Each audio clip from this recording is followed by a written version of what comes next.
Merhaba sevgili dostlar. Bir Dünya Edebiyat'ta yeni bir bölümde bu haftada sizlerle birlikteyiz. Yine direniş edebiyatının önemli isimlerinden birini tarihe not düşmek amacıyla sizlerle buluşturmaya özen gösteriyoruz. Ergül Çiçekler bu hafta konuğumuz olacak ve onun bize neler aktaracağını merakla bekliyorum şahsen. Ergül hoş geldin. Hoş bulduk.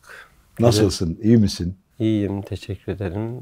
Güzel sözleriniz için de ayrıca teşekkür ederim. Burada olmak da ayrıca güzel. Bir hastalık süreci vardı. Sohbete başlamadan onunla ilgili nasıl sağlığın şimdi?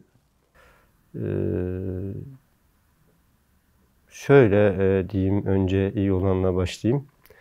Moral motivasyon olarak çok iyiyim. İçeride olup bitene gelince hadlerini biliyorlar şimdilik.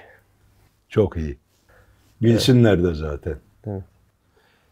Sağlığın daima iyi haberleri önemli insanlar için.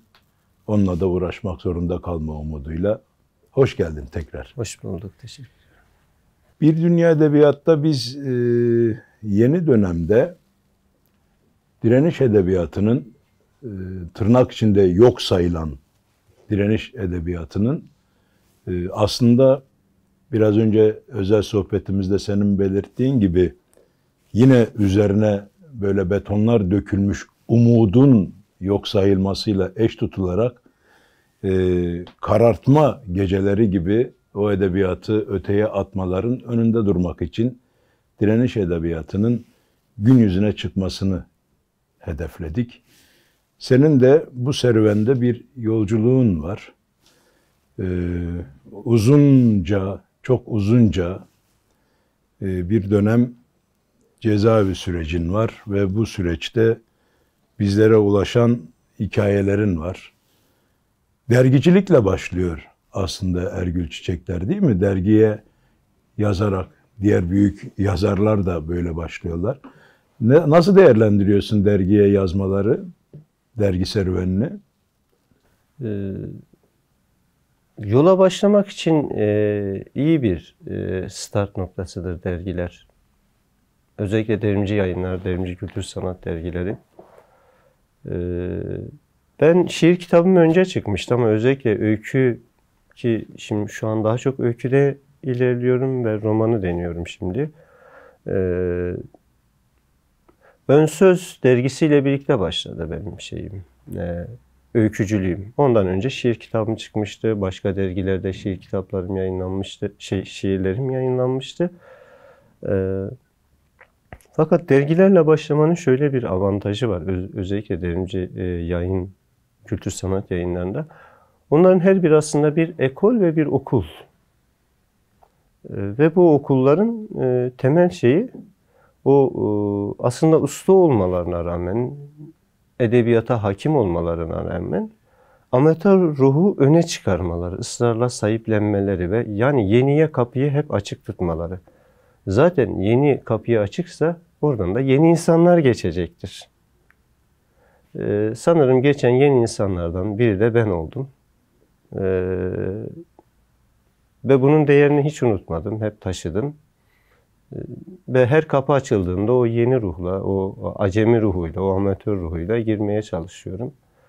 Hala Devrimci Yayınlar'ın artık bir yazı kurulunda olduğum Ön Söz'ün hala öğrencilerinden biriyim. Yani herhalde ben hiç mezun olmayacağım. Sanki öğrenme süreci hiç bitmiyor, değil mi? Bitmiyor, evet. Umarım hiç bitmez. Ben de aynı umutla selamlıyorum çalışmalarını. Şiir elbette çok kıymetli bir alan. Fakat şiir eşittir ne demek sende? Sadece şiir değil, yani edebiyat, sanat, kültür alanının diğer tüm faaliyetleri. İnsana dokunmak, insanın güzel yanını açığa çıkarmak, onurlu yanı açığa çıkarmak ve büyütmek. İnsan sütle büyümez. Yani anne sütüyle büyürüz 7 yaşına kadar. Bir süre sonra annemiz de bize tekmeyi vuracak. Oğlum git diyecek, başının çaresine bak diyecek. Yapması gereken o. Yani tekme mani anlamda. Ama büyüme ömür boyu ve bu ömür boyu olan bireyin büyümesi aynı zamanda toplumun da büyümesi. Toplum nereye büyür? Yani makinalarla mı büyür? Kargaşayla mı büyür? Şimdi içinde bizi kanser eden trafikle mi büyür? Hayır. Büyümesi gereken yön bu değil. Böyle büyüdü de. Güzelliğe doğru büyümesi lazım. Birbirini anlamaya dönük büyümesi lazım. İnsanlığın kendini büyütmesi lazım. İşte burada edebiyatın, sanatın, özellikle de şiirin çok özel bir yeri var. Güzel olana dokunur ve gizlide kalan güzelin de üzerine açar ki herkes görsün. Bizim toplumumuzda şöyle bir özellik var. İnsanlar yüzyıllardır sevdikleriyle, aşklarıyla karanlık köşelerde buluşur. Gözlerden uzak yerlerde buluşur. Ama en kötü şeyleri meydanlarda yaparlar. Göstere göstere, eşkere eşkere Kürtçesiyle. Şiir böyle değil. Evine merhasaki böyle değil. Göstere göstere sevmeyi anlatır. Yani güzel olanı gösterir ki güzellikler büyütülsün. Bu anlamıyla dokunuyor. Ve bunu yaparken de kötü olanı gösteriyor.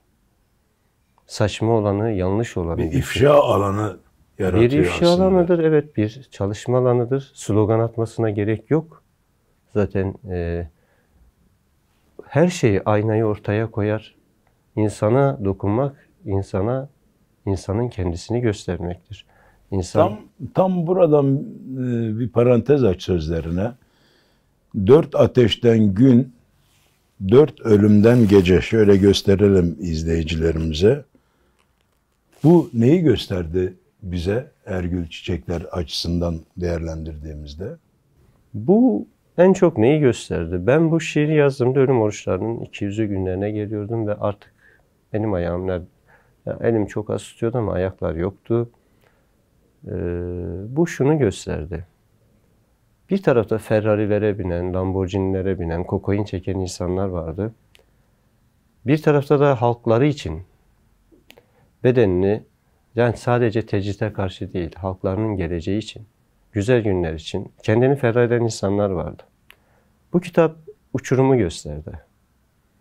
O uçurumun arasında, o uçurum hala duruyor ve o uçurumun arasında insanlar, yaşaması gereken insanlar, güzel günler görmesi gereken insanlar, açlıktan, iş kazalarında ya da resmi kurşunlarla ölmeye devam ediyor. Bu kitap bunu gösterdi. Kavgayı, mücadele etmeyi, boyun eğmemeyi. Çünkü boyun eğilirse zarar görecek şey olan özgürlüktür ve özgürlük öyle bir şey ki ondan vazgeçen kendini köleliğe mahkum etmiş oluyor. İster karşı kabul etsin, ister kabul etmesin. Bir halk anlamında da, bir sınıf anlamında da. Kitap özgürlüğü göstermek için yazıldı. Tam birinci programda da sevgili Ayhan Erkmen'e sormuştum. Yeri geldi. Özgürlük ve sanat ilişkisi. Ne düşünür Ergül Çiçekler? Çok güzel bir soru. Aynı zamanda çok zor bir soru. Soruları önceden vermeniz de çok ilginç bir nokta. Teşekkür ederim. Özgürlükle sanat ilişkisi. Bir düşünelim. Kanat olmayan bir kuşu. Yaşatabiliriz, besleyebiliriz, emek verebiliriz. Hatta onu avucumuza alıp uçar gibi de yapabiliriz. Havadan da görmesini sağlayabiliriz bir şekilde. Ama kuş yine de uçmuyordur. Özgürlük, bana göre yani özgürlük edebiyat ya da özgürlük sanat. Bunlar birbirlerinin kanatları. Bazen biri birinin gövdesi, diğeri onun kanatları oluyor. Bazen de diğer onun kanatları, diğer onun gövdesi oluyor. Yer değiştirebiliyorlar. Ama uçmaya devam ediyorlar. Coğrafya ve kalem ilişkisini nasıl değerlendiriyorsun? Latin Amerikan edebiyatını okuyunca orada şeyi görüyorsunuz. Marmorte'yi, deniz üzerinden ya da Halikarnas Balıkçısı'nın kitaplarında. Bizi çok güzel etkiliyor. Bizim işte buraya gelince işte Kürt eşkıyaların hikayelerinden Türk eşkıyaların hikayelerine kadar, Kanher Denizi'nin şeylerine kadar bir dağ motifi vardır. Özellikle de Serhat bölgesindesin. Tabii ki. Evet, Serhat. Ben aslen Agirliyim. Celali sürgünü bir ailenin çocuğuyum. Ağrılı olup da mesela Agirli olup da Gılida ya da Ararat'a ya da bir diğer adlarıyla onun tepesine bakıp da umut almayan yoktur. Olmaz zaten. Oranın görkemli şahsiyeti odur. Büyük kişisi odur. Yüce kadını odur. Doğuranı odur. Toprağını dölleyen odur. Hasadını şey yapanı odur. En önemlisi de şöyledir. İskender ordularıyla geldiğinde hayatını kurtaran şey de odur. Elbette coğrafya edebiyatta yer alır. Almalı da. Ya da Filistinlilerin şeyini düşünelim. Coğrafyası ellerinden alındığında. O coğrafya edebiyatta o kadar önemli ki saksıya zeytin ağaçları diktiler ve ona ülke dediler. Coğrafya ülke demektir. Coğrafya yaşam alanı demektir. Ve her halk, her yazar o coğrafyayı bir malzeme ve bir dayanak noktası olarak kullanacaktır. Biz de kullanıyoruz. Dağları kullanıyoruz, denizleri kullanıyoruz. Biz daha şanslıyız. Nehirlerimiz falan var, binlerce kuşumuz var. Ve kıtayların kuşları hala var. Ana dil konusuna gelince nasıl değerlendiriyorsun? Rüyalarını Kürtçe mi görüyorsun? Karıştı artık. Çocukluktan beri karışık. Artık savcılar neresinden anlar bilmiyorum ama bilinmeyen bir dilde rüya görmenin artık yasalarda karşılığı nedir? Çünkü niyet okumaya kadar gitti artık yazılar açılan davalar. Bir şey olmasa da dava açıyorlar. Evet, ben rüyalarımı çoğu bölümünü Kürtçe görüyorum. Bir kısmını Türkçe görüyorum.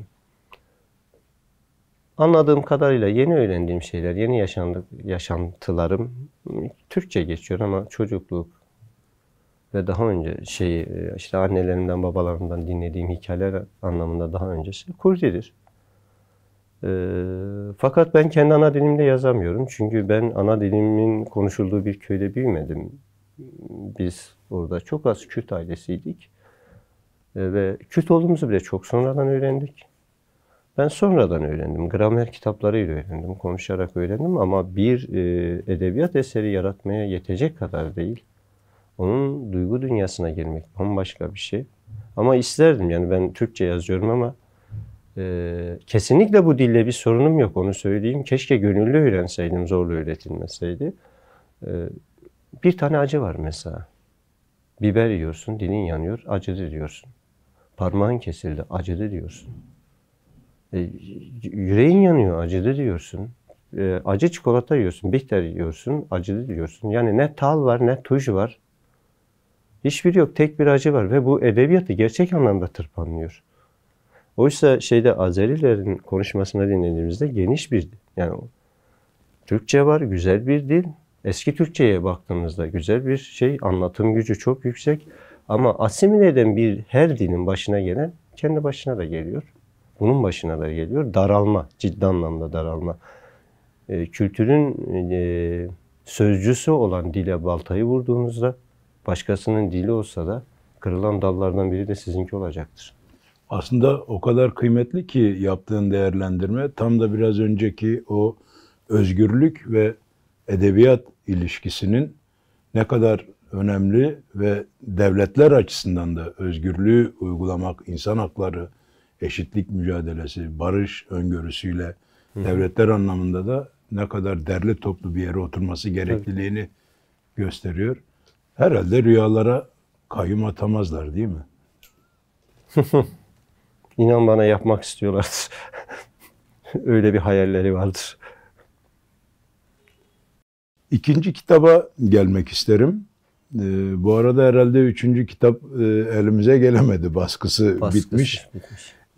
Umarım en kısa sürede raflarda yerini alır. İkinci kitapta dikkatimi çeken bir şey vardı. Amiral Garop, Hoca Mustafa Paşa'da da olmuş galiba. Bir hikayesini okudum.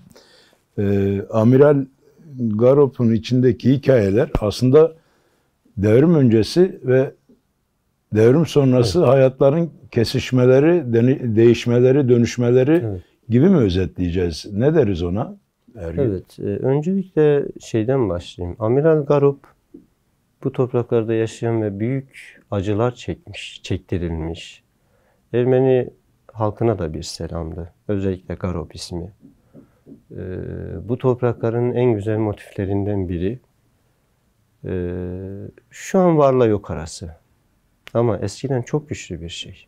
Edebiyat anlamında, sanat anlamında, müzikte, mimaride, yani damgasını vurmuş. Benim büyüdüğüm köyde 5 tane Hristiyan mezarlığı vardı. Bir tane Müslüman mezarlığı daha dolmamıştı. Erivan'dan getirip gömmediler ölülerini oraya ve bir köyde bir mezarlığın dolması gerçekten yüzyıllar alır. Bir köyde senede 10 kişi ölüyor. 15 kişi var, 10 kişi ölür. Bir mezarlığın dolması için yüzyıllar gerekiyor. Ve orada 5 tane Ermeni mezarlığı var. Neredeler? Ölüleri orada da dirileri neredeler? Benim için de bir vefa borcuydu. Onların yaptığı yollarda yürüdüm. Onların yaptığı çeşmelerden su içtim. Ve bir gün Amiral Garup'u bir hikayeler yazmaya başladığımda dedim ki bir selam verme vakti geldi. Daha önce de yazmıştım ama bu sefer direkt kitabın adı olsun. Bu kitapta amacım insanlara, geleceğin özellikle işçilere, emekçilere, yoksullara geleceğin güzel günlerini hayal ettirmek. Önce kitabın ilk bölümündeki öykülerde bugünkü işçileri, çalışma koşullarını anlatıyor. Tabii öykünün diliyle, edebiyatın diliyle. Sonra her şey değiştikten sonra, devrim olduktan sonra ki burada ağır bir devrim propagandası da yok. Küçük bir bölüm sadece. Ben çünkü insanların değişimine odaklandım. Aynı insanların, Ahmetlerin, Mehmetlerin, Garupların nasıl değiştiğini, yaşam değişince insanların da nasıl değiştiğini, onu vurgulamak istedim. Aynı öyküler, aynı insanlarla bu sefer geleceğin güzel günlerine doğru yürüyor ve acıdan, sızıdan kurtulup mutluluklarla tanışma dönemi başlıyor. Amacım bunu hayal ettirmekti. Ve kitabın zaten direkt şeyinde de, ön sözünde de şeyde söyledim. Taraf olarak yazıyorum. Yani tarafsızlığa çok değer biçiliyor. Tarafsızlık 5 para etmez. Zaten öyle bir şey yok. Tırnak içinde taraf olan betaraf olur. Aynı zamanda ben de şuna inanırım. Tarafsızlık demek ne olursa olsun iktidarı desteklemek Tabii demek. tarafsızlık yoktur. Çok basit bir şeydir. Sessizce onaylamadır. Ve sessizce onaylayanların çoğusu da şeydir, yani ahmak değiller. Onayladıklarını biliyorlar. Ama bundan dolayı birilerini suçlayabilir miyiz, bağırabilir miyiz, çağırabilir miyiz? Çok yerine bir davranış olmaz. Sadece onurlu insanların yanında, düzgün insanların yanında, özgürlüğün yanında, özgürlük mücadelesinin yanında taraf olmaya çağırırız. Çünkü bu onların da özgürlüğü, benim özgürlüğüm değil, babamdan bana miras kalmadı. Sadece bir halkın sorunu da değil, sadece Filistinlilerin, Kürtlerin, işte Çipas'taki yerlerin sorunu da değil. Özgürlük bütün dünyanın sorunu, ağacından kuşuna kadar. Ve esaret çok küçük bir azınlık tarafından uygulanıyor. İşte bunun tam ortasında direniş edebiyatı önemli bir yer alıyor. Şeyi düşünelim, yani ben burada Amiral Garup'tan bahsediyorum. Yettiği kadar yazdım, yapabildiğim kadar. Zindanda sürekli engellemeyle karşılaşmamdan dolayı üretebileceğimin gerçekten %1'ini ürettim. Ürettiklerim çoğusunu çıkaramadım. Bakın bunlardan hiç bahsetmiyorum. Ama çıkardık, bir şeyler yaptık ve yapılıyor. Yoluna devam eden bir O direniş. görülmüştür ahlaksızlığı değil mi işte bu? Evet, el koyma şeyi bu. Hatta şöyle komik bir şey var.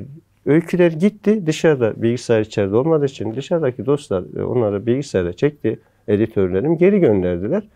Bu sefer içeri vermiyorlar. Ya bu şey giderken yanlıştı, doğruydu da gelirken mi yanlış oldu? Üstelik her şeyin kayıtları var ellerinde. Ne dediler biliyor musunuz? Yalan yanlış. Ya bu kurmaca, tarihi belge değil ki, arkeoloji kazısından çıkmadı bu. Victor Hugo'nun Sefilleri de yalan yanlış. Kurmaca edebiyatın özelliği bu. Yani aptallıkla nasıl da baş edebilirsin ki, yani anlamıyor. Yani zindan başlı başına üretimi engellemenin yeridir. Ben daha çok şeyden bahsetmek istiyorum. Yani bu direniş edebiyatı derken sadece bizim topraklara has bir şey değil. Dünyanın her yerinde çok güzel örnekleri var. İnsanlar, birçok insan bilir. Bugün Fransa'nın en büyük müzesinde sergilenen Mona Lisa tablosu faşist Almanya'nın işgali döneminde illegal yaşadı. İnsanlar onu yer altına çektiler. İllegal yaşayan bir gerilla, bir militan, bir devrimci gibi yer altında kaldı. Ta işgal bitene kadar. Alman orduları Mona Lisa'yı bulamadılar. Koca resmi bulamadılar. Yer altına Çok aradılar, evet. Çok Filmlere arada, konu çok oldu. insan öldürdüler. Onlarca tablo, heykel illegale geçirildi. Yazarlar orada kalıp yazmaya devam etti.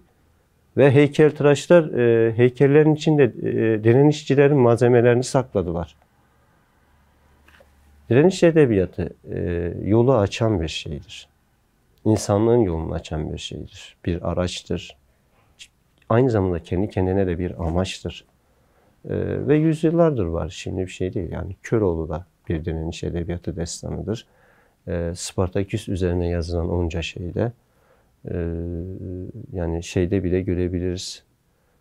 Gılgamış Destanı dönemlerinde, mezar taşlarında hep direniş edebiyatı vardır. Demircik havalar. Yani o zaten başlı başına. Yani en basit Çinli bir şairin yazdığı bir şey var. Biz hep kendi topraklarımızdan bahsediyoruz çünkü Mezopotamya çok önemli. Diğerlerinde de var. Çinli bir şair diyor ki, İmparatorum diyor, duymuşsun ki yoksulluğu yasaklamışsın. Oh oh ne güzel. Ama senin haberin olsun. Senin sokaktan kovduğun o yoksulların hepsi benim evde. Aslında yoksulluk bitmemiş oluyor. Bitmemiş ya, bu bir direniş edebiyatı. Ne yapacak? İmparator vurduracak mı adam? Yapamazsın.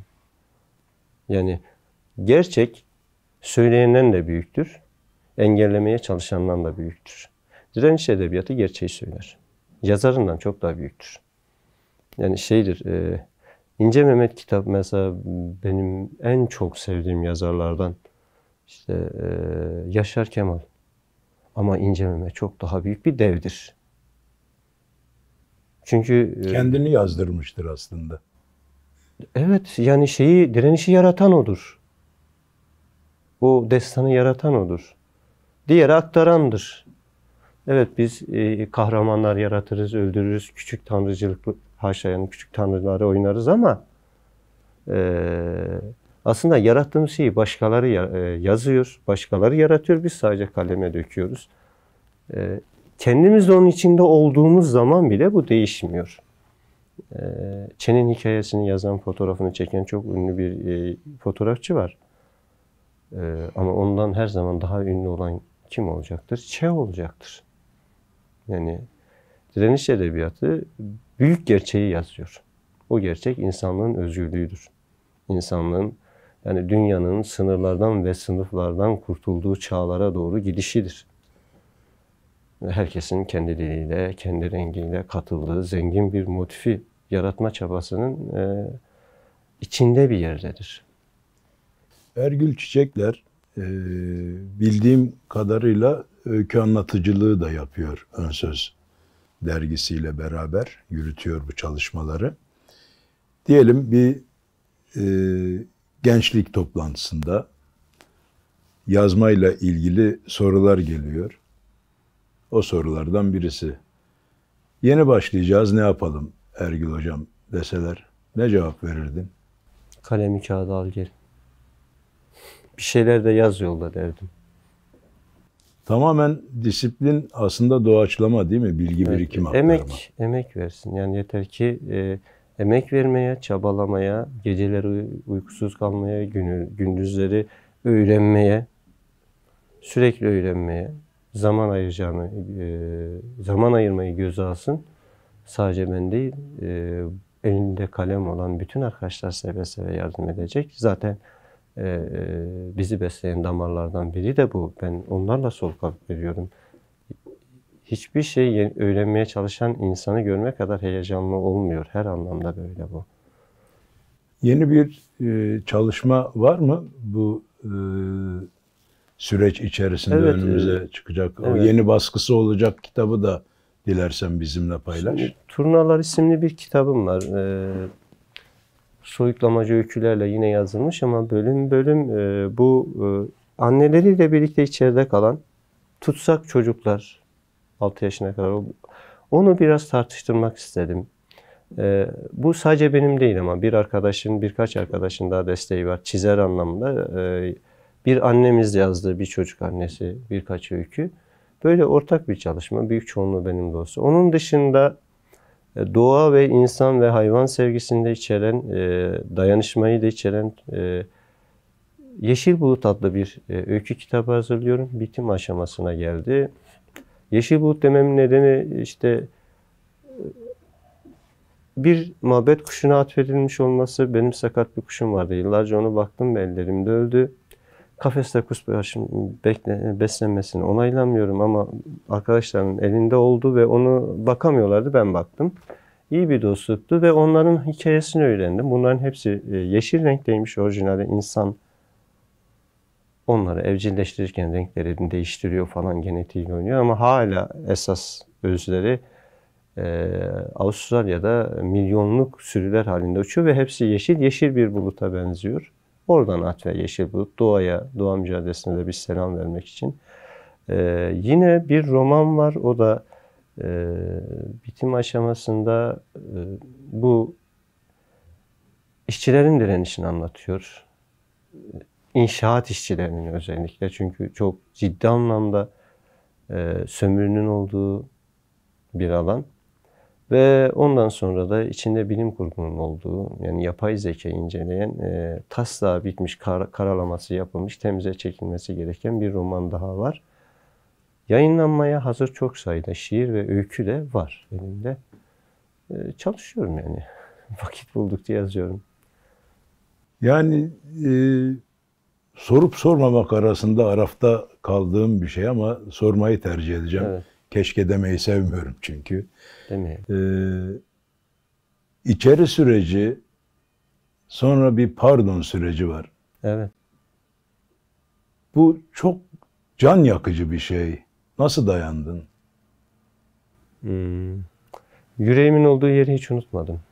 Yüreğimin olduğu yer hiçbir zaman duvarların içi olmadı. 28 yıl sonra gelen bir pardondu değil mi bu? 28 yıl sonra gelen bir pardondu. Ve şöyle bir şey. Şaşırdığım şey aslında bu olmamalı. Bu zaten olması gereken bir şeydi. Bu şaşırdığım şey kötülük olmalı. Yani orada o kadar çok insan var ki pardon denmesi gereken ve 28 yıl beklemeye de gerek yok. Hukuk birazcık işleseydi bu 28 yıl yaşanmazdı. Şu an birazcık işlese tutsakların %90'dan fazlası çıkar. Şaşırmamız gereken şey bu. Üzülmemiz gereken şey bu. Evet, sevinebiliriz, tahliye olduk ama zaten 2 yıl kalmıştı ve üst üste devlet mahkum edildiği için ve dosyanın içeriği boşaldığı için bıraktılar. Canım yandı mı? Yani öfkeden acıyı çok hissedemiyorsun bazen. Haksızlık çok ciddi bir şeydir. Başkasına da yapılsa, sana da yapılsa. Ama dediğim gibi ne yüreğimi ne bilincimi hiçbir zaman duvarların içinde tutmadım. Onlar kapıyı kilitleyince orada tuttuklarını sanıyor olabilirlerdi. Ama çok yanıldılar. Hala da kimseyi orada tuttukları yok.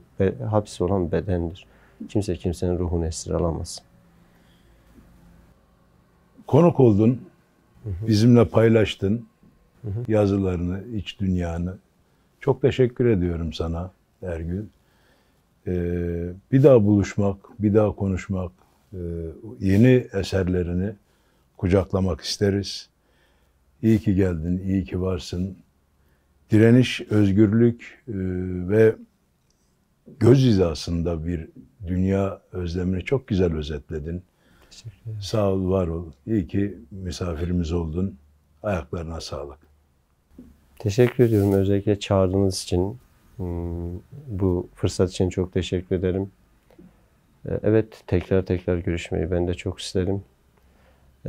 Başarılarınız daim olsun arkadaşlar. Çünkü bu başarılara bizim de ihtiyacımız var. Ve stüdyo ekibinin de emeğine sağlık. Çok iyi bir iş çıkardılar. Çok teşekkür ederiz. Sağ ol. Güçlü bir ekiple çalışıyoruz. Sağ olsunlar. Karınca gibiler. Büyük yükleri var ama ellerinden gelenden çok daha fazlasına tanığım. Her şeyi fazlasıyla yapıyorlar. Bir Dünya Edebiyat programının bu haftada sonuna geldik. Duygusal atmosferi yoğun bir programdı. Ama biz biliyoruz ki işte insanın yaratma gücünün, insanın düş dünyasının önünde hiçbir şekilde hiçbir güç duramaz. Hiçbir beden tutsak edilemez. Buna güzel bir örnekti bugünkü konuğumuz Ergül Çiçekler. Bir başka bölümde görüşmek ümidiyle hoşça kalın diyoruz. Hepinizi saygıyla selamlıyoruz.